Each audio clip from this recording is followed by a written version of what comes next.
Merci, Monsieur le Président.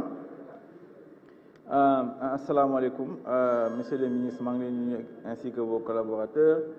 Chers collègues Manglin di nuyu. Alors, nous parlons aujourd'hui du budget du ministère des Forces armées. Évidemment, tout le monde l'a dit ici, nos officiers supérieurs, nos officiers, nos sous-officiers, les soldats, nous les respectons parce que xam nañ ni ay patriotes lañu, ay professionnels nañu.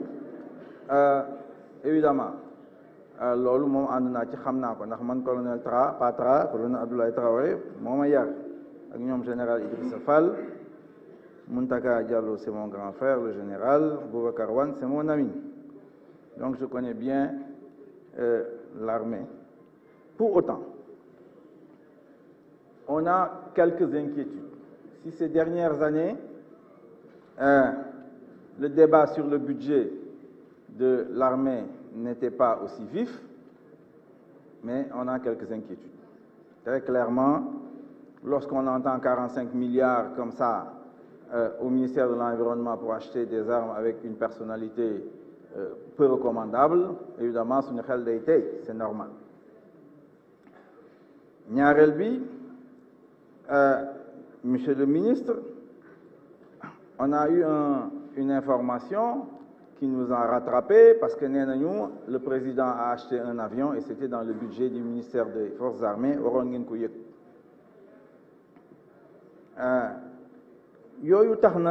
Monsieur le ministre, il faut qu'on discute du budget de l'Assemblée nationale. Ensuite, il y a le problème du budget programme.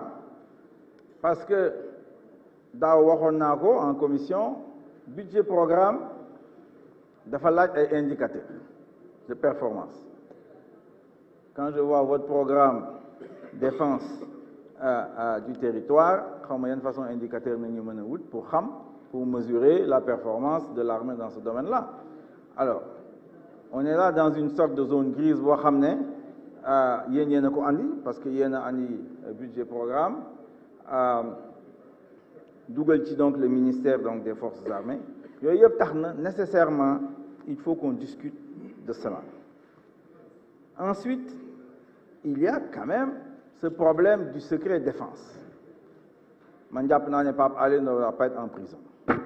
Parce que nous avons un secret défense dans ces circonstances-là. J'étais au Burkina il n'y a pas longtemps. Tout le monde est inquiet. En tout cas, ceux qui s'intéressent à la géopolitique dans notre zone, il y a quand même une progression des djihadistes, en tout cas de l'insécurité ou du chaos, comme certains l'ont dit ici, dans la zone du Sahel. C'est un fait.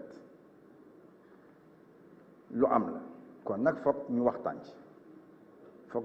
ci te man jàpp naa ne député yi dañ cee war a waxtaan.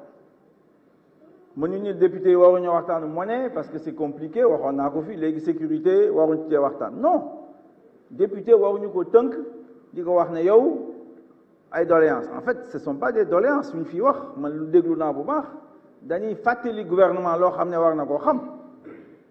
Am nañu ay préfet ak ay sous-préfet. Données de l'ENEA ñu ngi fi ministère du plan direction générale de la planification mën na su ko bëggee tous les ans jël 20 000 étudiants yóbbu leen dans les villages les 20 000 villages ñu xam lu fa xew. Donc le fait que député yi ñëw fii dañuy fàttali gouvernement bi te loolu mënuñoo tënk fàttali gouvernement bi la mu war a def muy poste de santé wala poste de gendarmerie quelque part waruñoo tënk ne forcément soo leen waxee loolu emende nga mam da ngeen war a wote budget kenn duñu tënk. Les députés sont là pour le débat démocratique. Soxlawuñu nag monsieur le ministre nga ñu jàngal yu démocratie état de droit ak leneen ak leneen waa APR suñ ko soxlaa ngeen dem seen école du parti ngeen def ko foofu. Parce que démocratie yàgg na fi xam nañ ko xam nañu yàgg nañ cee xeex pour loolu te dana continuer. Parce que nag yéen na fi taxaw seen président Macky Sall ne je vais réduire l'opposition à sa plus simple expression. Les généraux là savent ce que ça veut dire. Réduire quelqu'un à sa plus simple expression, c'est liquider la personne. C'est ça que ça veut dire en français.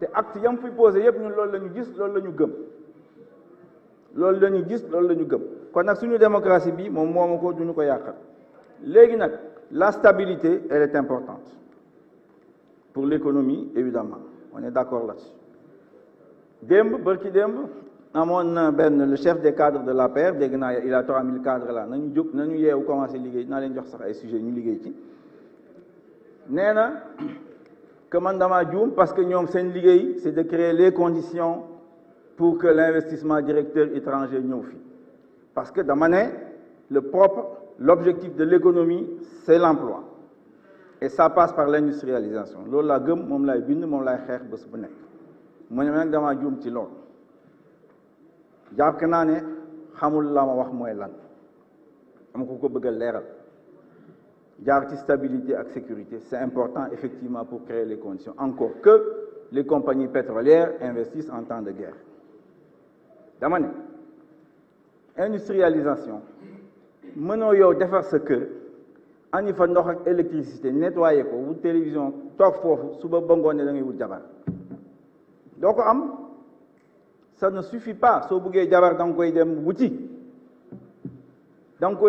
góor de dëgër loolu la ñu xam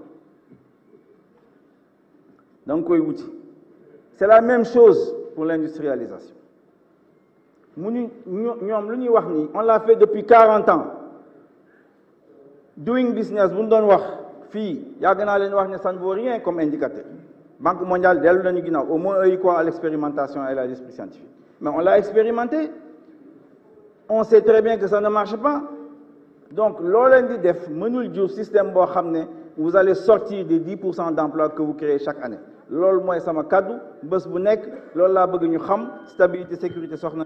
Merci. La parole est à notre collègue